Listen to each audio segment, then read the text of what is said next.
नमस्कार, सुप्रभात। आप देख रहे हैं खबर एचपी और समय हो चला है हिमाचल की 25 बड़ी खबरों को जानने का। तो आइए एक नजर डालते हैं 25 बड़ी खबरों पर फटाफट अंदाज में। इससे पहले यदि आप वीडियो को लाइक नहीं किए तो लाइक कर दीजिए और चैनल को सब्सक्राइब कर लीजिए।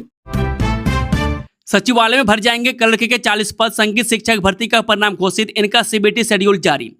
कार्मिक विभाग के अंतर्गत सचिवालय प्रशासनिक सेवाएं 1 में क्लर्क यानी कि जॉब ट्रेनिंग के 40 पदों को भरने के लिए हिमाचल प्रदेश राज्य चयन आयोग ने पात्र उम्मीदवारों से पोस्ट कोड 26,045 के तहत 11 सितंबर तक ऑनलाइन आवेदन आमंत्रित किए हैं। इसमें सामान्य वर्ग के 17, ईडब्ल्यूएस के 4, ओबीसी सामान्य के 7, ओबीसी बीपीएल का 1, एससी सामान्य के 9, एससी बीपीएल का 1 और एसटी सामान्य का 1 पद भरा जाएगा। आवेदन के लिए अभ्यर्थियों को 800 रुपये शुल्क देना होगा। आयोग के सचिव डॉक्टर विक्रम महाजन ने कहा कि इन पदों के लिए ऑनलाइन आवेदन का वेब लिंक 14 अगस्त को सुबह 10 बजे से 11 सितंबर 2026 तक रात 11:59 तक खुला रहेगा। इसकी अधिसूचना आयोग की वेबसाइट पर उपलब्ध करवाई जा रही है। सीएम सुक्खू करेंगे राज्य स्तरीय स्वतंत्रता दिवस समारोह की अध्यक्षता। जाने कौन कहां करेगा ध्वजारोहण। हिमाचल प्रदेश में 15 अगस्त 2026 को स्वतंत्रता दिवस समारोह धूमधाम से मनाया जाएगा। राज्य स्तरीय समारोह हमीरपुर जिले के बड़सर में आयोजित होगा। मुख्यमंत्री सुखविंदर सिंह सुक्खू इस कार्यक्रम की अध्यक्षता करेंगे।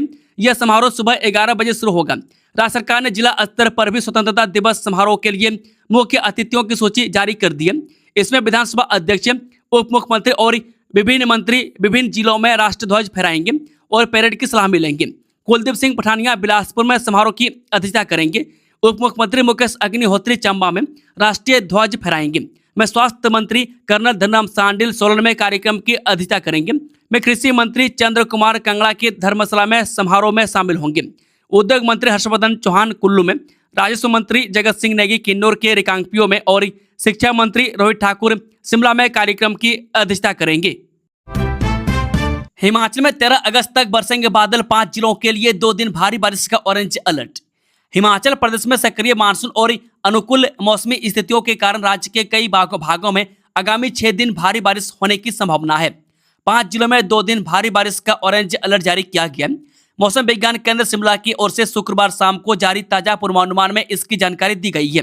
विभाग के अनुसार 7 से 13 अगस्त तक किन्नौर और लाहौल स्पीति जिलों में 30 से 40 किलोमीटर प्रति घंटा की रफ्तार से लगातार हवाएं चलने की संभावना है, जबकि निचली और मध्यम पहाड़ियों पर कुछ जगहों पर बिजली कड़कने और तेज हवाएं 30 से 40 किलोमीटर प्रति घंटा चलने की संभावना है। बता दें कि आज भी शिमला सहित अन्य भागों में मौसम खराब बना हुआ है। हिमाचल प्रदेश विश्वविद्यालय में शिक्षक भर्ती में बदलाव। अब अंक नहीं, ये होगा चयन का आधार। कार्यकारी परिषद ने दी मंजूरी। हिमाचल प्रदेश विश्वविद्यालय में शिक्षकों की भर्ती प्रक्रिया में बड़ा बदलाव किया गया। विश्वविद्यालय की कार्यकारी परिषद ने शिक्षक भर्ती नीति और कार्यक्रम में संशोधन को मंजूरी दे दी है। कार्यकारी परिषद की बैठक में गठित समिति की सिफारिशों को स्वीकृति दी गई। इसके बाद कुल सचिव ज्योति राणा ने आदेश जारी कर दिए। नई व्यवस्था में प्रोफेसर, एसोसिएट प्रोफेसर और सहायक प्रोफेसर पदों पर चयन प्रक्रिया में साक्षात्कार की भूमिका बढ़ा दी गई है। बता दें कि विश्वविद्यालय ने यूजीसी विनियम 2018 के प्रावधानों को अपनाते हुए शोध अंक और शैक्षणिक अंकों को अभ्यर्थियों की प्रारंभिक छंटनी तक सीमित रखा गया। में अंतिम चयन समिति के समक्ष प्रदर्शन के आधार पर किया जाएगा। प्रोफेसर और एसोसिएट प्रोफेसर पदों के लिए पात्र अभ्यर्थियों को साक्षात्कार में शामिल किया जाएगा। 2 साल पूरे करने वाले क्लर्क और जेओआईटी होंगे नियमित। पात्र कर्मचारियों के मांगे दस्तावेज। हिमाचल प्रदेश उच्च शिक्षा निदेशालय ने अनुबंध आधार पर कार्यरत क्लर्क और जूनियर ऑफिस असिस्टेंट आईटी के नियमितीकरण की प्रक्रिया शुरू कर दी है। निदेशालय ने सभी जिला उपनिदेशकों को निर्देश जारी कर 30 सितंबर 2026 तक 2 वर्ष की निरंतर संविदा सेवा पूरी करने वाले कर्मचारियों का पूरा रिकॉर्ड भेजने को कहा है। सरकार की नियमितीकरण नीति के तहत वे क्लर्क जो जेओआईटी पात्र होंगे, जो 30 सितंबर 2026 तक अनुबंध आधार पर लगातार 2 वर्ष की सेवा पूरी कर लेंगे। ऐसे कर्मचारियों से संबंधित दस्तावेज एकत्र कर सत्यापन के बाद उच्च शिक्षा निदेशालय भेजने को कहा गया है। विजेंद्र मेहरा बोले 10 को जेल भरो आंदोलन करेगी सीटू और हिमाचल किसान सभा। सीटू और हिमाचल किसान सभा 10 अगस्त को शिमला समेत सभी जिलों में जेल भरो आंदोलन करेगी। मजदूरों, किसानों, खेतीहर मजदूरों, आंगनबाड़ी, आशा, मिड डे मील, आउटसोर्स और विभिन्न विभागों के कर्मचारियों की मांगों को न मानने पर सीटू और किसान सभा ने प्रदर्शन करने का फैसला लिया है। इस आंदोलन में केंद्र सरकार की नीतियों का विरोध होगा। में सीटू का आरोप है कि केंद्र सरकार की नीतियों के कारण बेरोजगारी, महंगाई और श्रमिकों पर आर्थिक दबाव बढ़ा है। नए श्रम कानूनों से मजदूरों के अधिकार कमजोर हुए हैं और सामाजिक सुरक्षा से जुड़े कई प्रावधान प्रभावित हुए हैं। असिस्टेंट प्रोफेसर के 30 पदों की भर्ती प्रक्रिया शुरू, 8 विभागों में होंगी नियुक्तियां। हिमाचल प्रदेश विश्वविद्यालय शिमला में असिस्टेंट प्रोफेसर के 30 पदों पर भर्ती प्रक्रिया शुरू हो गई है। इन पदों के लिए ऑनलाइन आवेदन प्रक्रिया 11 अगस्त से शुरू होगी और 7 सितंबर रात 11:59 तक आवेदन किए जा सकेंगे।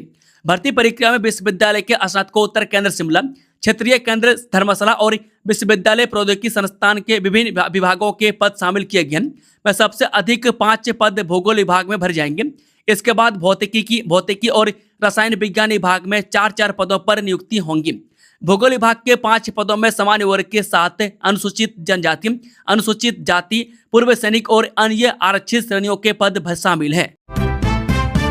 विधानसभा मानसून सत्र, 750 जवानों पर सुरक्षा का जिम्मा, ड्रोन भी करेंगे निगरानी, सदन में फोटोग्राफी पर रोक। विधानसभा परिसर में आधुनिक सुविधाओं से लैस 1 एम्बुलेंस, 2 चिकित्सक और पैरामेडिकल स्टाफ की भी तैनाती रहेगा। शुक्रवार को विधानसभा सचिवालय के मुख्य समिति कक्ष में बैठक की अध्यक्षता करते हुए अध्यक्ष कुलदीप सिंह पठानिया ने कहा कि सत्र के दौरान सुरक्षा में किसी भी प्रकार की कोताही बर्दाश्त नहीं की जाएगी। रेडियोग्राफर, लेबोरेटरी असिस्टेंट समेत कई पदों के लिए शेड्यूल जारी, कब होगी आपकी परीक्षा, जाने यहां सारी जानकारी। हिमाचल प्रदेश राज्य चयन आयोग हमीरपुर ने विभिन्न पदों पर भर्ती के लिए आयोजित होने वाली कंप्यूटर आधारित परीक्षा यानी कि CBT का कार्यक्रम जारी कर दिया है। आयोग द्वारा radiographer, medical social worker, psychiatric social worker, senior lab technician यानी कि MLT ग्रेड 2 और लेबोरेटरी असिस्टेंट पदों के लिए परीक्षा आयोजित की जाएगी। मैं जिन उम्मीदवारों ने इन पदों के लिए आवेदन किया है वे आयोग द्वारा जारी परीक्षा कार्यक्रम के अनुसार परीक्षा में शामिल हो सकेंगे। परीक्षाएं 9 अगस्त से 26 अगस्त 2026 के बीच विभिन्न शिफ्टों में आयोजित की जाएंगी। उम्मीदवार आयोग की वेबसाइट पर जाकर पूरा शेड्यूल देख सकते हैं। पुलिस कांस्टेबल भर्ती में EWS को लेकर बड़ा बदलाव, जाने सब कुछ। 21 अगस्त तक आवेदन। हिमाचल प्रदेश से पुलिस विभाग में पुरुष और महिला पुलिस कांस्टेबल के पदों पर चल रही भर्ती प्रक्रिया के बीच हिमाचल प्रदेश लोकसेवा आयोग ने EWS श्रेणी से जुड़े नियमों को लेकर महत्वपूर्ण स्पष्टीकरण जारी किया है। आयोग ने स्पष्ट किया है कि संबंधित सरकारी योजनाओं के तहत लगे जॉब ट्रेनी के परिवारों को आर्थिक रूप से कमजोर वर्ग के रूप में चिन्हित नहीं किया जाएगा। होटल हॉलिडे होम से रेलवे पार्किंग तक बनेगा 841 मीटर लंबा केबल स्टेड ब्रिज, शहर को मिलेगा ये फायदा। हिमाचल प्रदेश की राजधानी शिमला में यातायात व्यवस्था को सुचारू बनाने और रोजाना लगने वाले जाम से राहत दिलाने के लिए 2200 करोड़ रुपए की परियोजना से होटल हॉलिडे होम से रेलवे पार्किंग तक 841 मीटर लंबा केबल स्टे ब्रिज बनेगा। यह पुल पुराने बस अड्डे और लिफ्ट पार्किंग क्षेत्र में ट्रैफिक का दबाव कम करने में अहम भूमिका निभाएगा। प्रस्तावित पुल अर्ध गोलाकार यानी कि सेमी सर्कुलर डिजाइन में बनाया जाएगा। इसमें लगभग 500 मीटर हिस्सा केबल स्टे ब्रिज होगा, जबकि शेष करीब 341 मीटर हिस्सा पिलरों के माध्यम से रेलवे पार्किंग से जुड़ेगा। पुल के लिए कृष्णा नगर और लाल पानी क्षेत्र की ओर 5 से 6 पिलर प्रस्तावित हैं। निर्माण की जद में आने वाली भूमि का प्रारंभिक आकलन किया जा चुका है। हालांकि परियोजना की वास्तविक लागत का पता विस्तृत परियोजना रिपोर्ट तैयार होने के बाद ही चल सकेगा। इस महत्वाकांक्षी परियोजना के निर्माण की जिम्मेदारी Himachal Pradesh road and infrastructure development corporation limited को सौंपी है। सीएम सुक्खू ने बताया कौन बनेगा मंत्री, सुंदर सिंह ठाकुर के नाम पर बड़ा संकेत। हिमाचल प्रदेश में मंत्रिमंडल विस्तार को लेकर चल रही अटकलों के बीच मुख्यमंत्री सुखविंदर सिंह सुक्खू ने गुरुवार को एक बड़ा राजनीतिक संकेत दिया है। मसोबरा में BDO कार्यालय के उद्घाटन और कुसुमपट्टी विधानसभा क्षेत्र में करीब 48 करोड़ रुपए की विकास परियोजनाओं के शिलान्यास कार्यक्रम के दौरान मुख्यमंत्री ने मंच से कुल्लू के विधायक सुंदर सिंह ठाकुर के मंत्री बनने की बात कही। हिमाचल में बसेंगे नए शहर, विक्रमादित्य सिंह ने केंद्र सरकार से मांगा सहयोग। हिमाचल प्रदेश के मंत्री विक्रमादित्य सिंह ने केंद्रीय मंत्री मनोहर लाल खट्टर से मिलकर राज्य में नया शहर विकसित करने के लिए केंद्रीय सहायता मांगी और 1200 करोड़ रुपए की परियोजनाओं को मंजूरी देने का आग्रह किया। कांगड़ा में प्राइवेट कोचिंग संस्थानों के लिए पंजीकरण अनिवार्य, नियम तोड़ने पर होगी कड़ी कार्रवाई। कांगड़ा जिले में अब 50 या उससे अधिक विद्यार्थियों को कोचिंग देने वाले सभी निजी कोचिंग संस्थानों का पंजीकरण अनिवार्य होगा। बिना पंजीकरण संचालित होने वाले अथवा निर्धारित मानकों का पालन न करने वाले संस्थानों के खिलाफ सख्त कार्रवाई करते हुए आवश्यकता पड़ने पर उन्हें बंद भी किया जा सकता है। यह जानकारी उपायुक्त कांगड़ा हेमराज बैरवा ने उपायुक्त कार्यालय में हिमाचल प्रदेश निजी कोचिंग केंद्र यानी कि पंजीकरण एवं विनियमन नियम 2026 के तहत गठित जिला स्तरीय समिति की बैठक की अध्यक्षता करते हुए दी। उपायुक्त ने बताया कि प्रदेश सरकार ने निजी कोचिंग संस्थानों को व्यवस्थित, पारदर्शी और जवाबदेह बनाने के उद्देश्य से ये नियम लागू किए हैं। मैं साथ ही विद्यार्थियों को सुरक्षित और गुणवत्तापूर्ण शिक्षण वातावरण उपलब्ध करवाना भी इसका प्रमुख उद्देश्य है। किन्नौर कैलाश यात्रा पर जाने से पहले इन बातों का रखें ध्यान, क्या करें और क्या नहीं, जाने गाइडलाइन। किन्नौर कैलाश यात्रा सुचारू और सुरक्षित रूप से आगे बढ़ रही है। भगवान शिव के दर्शन के लिए हर साल हजारों श्रद्धालु किन्नौर कैलाश यात्रा पर जाते हैं। यात्रा पर जाने से पहले श्रद्धालुओं को मेडिकल ऑफिसर की ओर से जारी फिटनेस प्रमाण पत्र को जमा करवाना पड़ रहा है। इसके बाद ही श्रद्धालुओं को आगे जाने दिया जा रहा है। बता दें कि 30 जुलाई को ये यात्रा शुरू हुई थी और 10 अगस्त तक चलेगी। मैं किन्नौर जिला उपायुक्त डॉक्टर अमित कुमार शर्मा ने कहा कि स्थानीय प्रशासन, वन विभाग और स्थानीय समितियों के संयुक्त प्रयासों से आयोजित इस यात्रा में अब तक 1500 से अधिक श्रद्धालु अपनी यात्रा पूरी कर चुके हैं। स्थानीय प्रशासन, वन विभाग और स्थानीय समितियों के संयुक्त प्रयासों से यात्रा जारी है। यात्रा पर जा रहे श्रद्धालुओं को प्रशासन ने सलाह भी दी है। सुरक्षित और सुव्यवस्थित यात्रा सुनिश्चित करने के लिए प्रशासन ने निम्नलिखित दिशा निर्देशों का पालन करने का अनुरोध किया है। 36 किलोमीटर लंबे इस फोरलेन से बदलेगी हिमाचल और हरियाणा की किस्मत। एशिया की सबसे बड़ी फार्मा इंडस्ट्री को मिलेगी बूस्टर डोज। हिमाचल प्रदेश से बद्दी बरोटीवाला नालागढ़ का एरिया BBN के नाम से विख्यात है। BBN की खासियत इसके एशिया के फार्मा हब के रूप में है। अब 36 किलोमीटर लंबे एक फोरलेन के कारण न केवल हिमाचल बल्कि हरियाणा के भी बल्ले बल्ले होगी। हिमाचल की फार्मा इंडस्ट्री को ट्रांसपोर्टेशन का शानदार साधन मिलने वाला है। यह साधन पिंजौर बद्दी नालागढ़ फोरलेन प्रोजेक्ट के रूप में है। इस फोरलेन निर्माण के रास्ते की बड़ी बाधा दूर हो गई है। इस फोरलेन के बाकी बचे काम के लिए 378 करोड़ रुपये से अधिक की रकम का LOA यानी letter of extension National Highway Authority of India से जारी हो गया है। इस फोरलेन परियोजना का निर्माण EPS मोड यानी engineering procurement and construction mode पर होगा। BBN में सालाना 40,000 करोड़ रुपये का दवाओं का कारोबार है। BBN को एशिया का फार्मा हब कहा जाता है। यहाँ से उत्पादित दवाओं के बेहतर ट्रांसपोर्टेशन से कई लाभ होंगे। हिमाचल के सरकारी स्कूलों में अब AI की होगी पढ़ाई। डिजिटल क्लासरूम में स्मार्ट टैबलेट पर पढ़ेंगे छात्र। हिमाचल प्रदेश के बिलासपुर जिले में माइनिंग प्रभावित क्षेत्रों के सरकारी स्कूल अब आधुनिक शिक्षा की नई मिसाल बनने जा रहे हैं। जिला प्रशासन ने बरमाना और कोलडेम क्षेत्र के 5 सरकारी स्कूलों को स्मार्ट स्कूल के रूप में विकसित करने की योजना शुरू की है। इन स्कूलों में पढ़ने वाले बच्चों को अब सिर्फ किताबों तक सीमित नहीं रहना पड़ेगा, बल्कि वे आर्टिफिशियल इंटेलिजेंस यानी कि AI, smart classroom, digital learning और स्मार्ट टैबलेट जैसी आधुनिक सुविधाओं के जरिए पढ़ाई करेंगे। जिला प्रशासन का उद्देश्य यह सुनिश्चित करना है कि खनन गतिविधियों से प्रभावित क्षेत्रों के बच्चों को भी शहरों की तरह गुणवत्तापूर्ण और तकनीक आधारित शिक्षा मिल सके। केंद्र ने हिमाचल के लिए फिर खोला खजाना। इस अहम सड़क के हिस्से को बेहतर बनाने के लिए 25 करोड़ 11 लाख रुपए के मंजूर। हिमाचल प्रदेश के लोक निर्माण विभाग यानी कि PWD मंत्री विक्रमादित्य सिंह ने गुरुवार को कहा कि केंद्र सरकार ने राज्य में एक अहम सड़क के हिस्से को बेहतर बनाने के लिए 25 करोड़ 11 लाख रुपए जारी करने की सैद्धांतिक मंजूरी दे दी है। मंत्री ने गुरुवार को नई दिल्ली में केंद्रीय सड़क परिवहन और राजमार्ग मंत्री नितिन गडकरी से मुलाकात के बाद घोषणा की कि यह फंड नेशनल हाईवे 305 पर बंजार और ओट के बीच सड़क के हिस्से की मरम्मत और डच और डामरीकरण के लिए दिया जा रहा है। मंजू शर्मा मौत मामला, विधायक की टिप्पणी ने पीड़ित परिवार और आंदोलनकारियों का किया अपमान। जयराम ठाकुर का आरोप। जिला मंडी की बाली चौकी निवासी रजनी शर्मा यानी कि मंजू शर्मा की प्रसव के दौरान हुई मौत मामले में न्याय की मांग को लेकर आंदोलन तेज हो गया। मामले में कार्रवाई न होने के आरोपों के बीच कुछ युवा पिछले 6 दिनों से आमरण अनशन पर बैठे। इस बीच नेता प्रतिपक्ष एवं पूर्व मुख्यमंत्री जयराम ठाकुर ने आमरण अनशन कर रहे युवाओं से अनशन समाप्त करने की अपील की है। जयराम ठाकुर ने कहा कि मंजू शर्मा की बीते माह कुल्लू में प्रसव के दौरान दुखद मृत्यु हुई थी। परिजनों ने इलाज में लापरवाही के आरोप लगाए थे, जिसके बाद स्थानीय लोगों ने मामले को लेकर आंदोलन किया है। 8 साल बाद भी नहीं मिला रोजगार, लाडा फंड भी अटका। राजस्व मंत्री ने पावर कंपनी को लगाई फटकार। हिमाचल प्रदेश में जल विद्युत परियोजनाओं से प्रभावित लोगों के अधिकारों को लेकर सरकार अब सख्त रुख अपनाती नजर आ रही है। शिमला जिले के रामपुर उपमंडल के सुरू गांव में संचालित 29 मेगावाट जल विद्युत परियोजना को लेकर शुक्रवार को बड़ा घटनाक्रम सामने आया। राजस्व एवं बागवानी मंत्री जगत सिंह नेगी ने परियोजना संचालित करने वाली गुडविल एनर्जी एंटरप्राइजेज कंपनी को फटकार लगाते हुए लंबित local area development authority fund तुरंत जारी करने के निर्देश दिए। मंत्री ने स्पष्ट कहा कि वर्षों तक लाडा फंड रोके रखना स्थानीय लोगों के साथ अन्याय है और इससे क्षेत्र का विकास प्रभावित हुआ है। इसके अलावा परियोजना प्रभावित परिवारों को रोजगार नहीं देने, टनल में रिसाव की समस्या का समाधान नहीं करने और बदहाल सड़क की अनदेखी पर भी सरकार ने कंपनी से तत्काल जवाब और कार्रवाई मांगी है।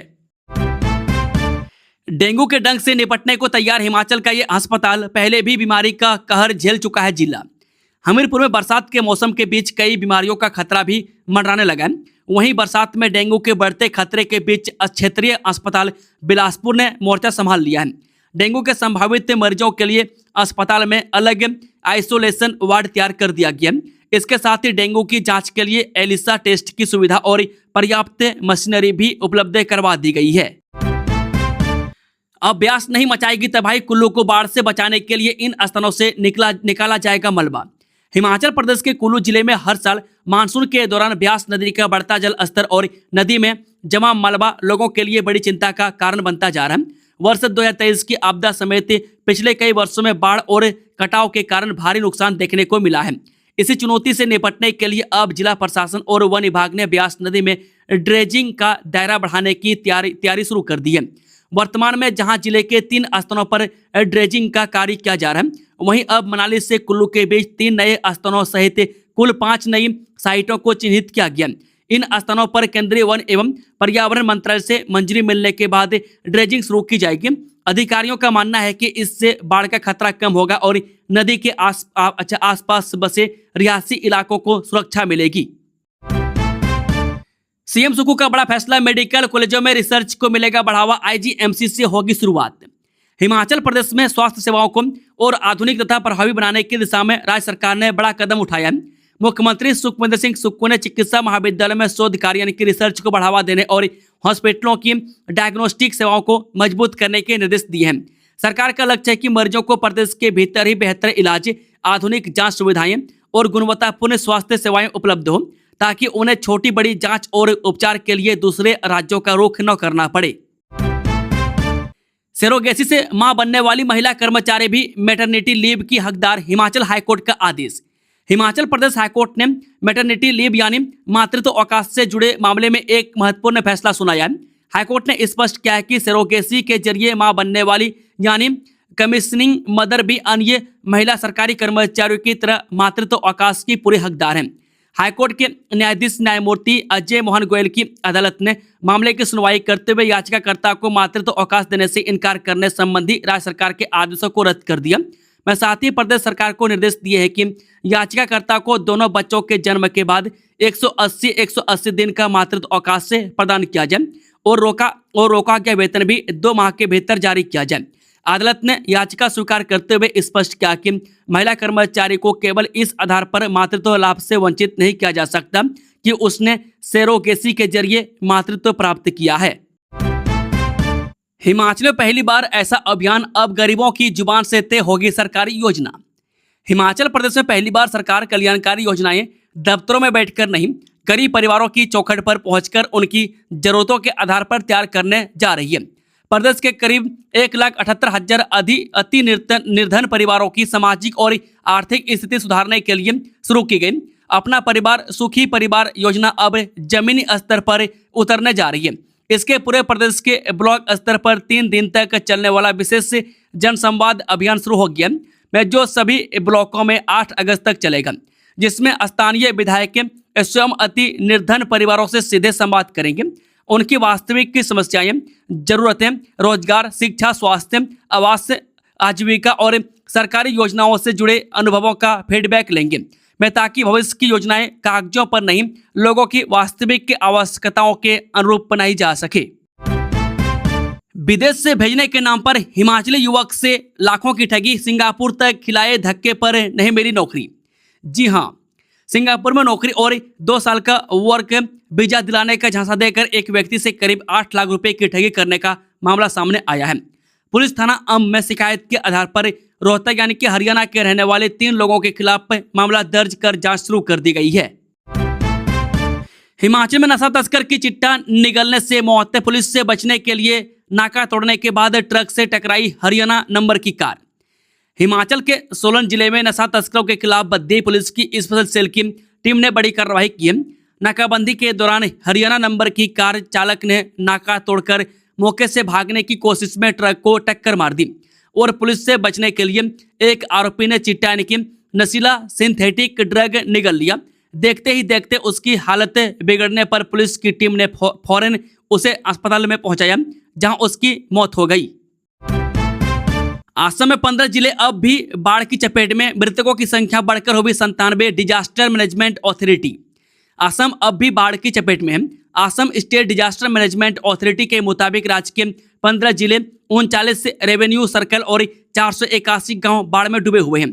प्रभावित जिलों में गोलाघाट, शिव सागर, उदलगुरी, कामरूप यानी कि मेट्रो, कामरूप, नागांव, दारंग, सोनीतपुर, होजई, लखीमपुर, विश्वनाथ, जोरहाट, चराईदेव, कार्बी आंगलोंग और धेमाजी शामिल हैं।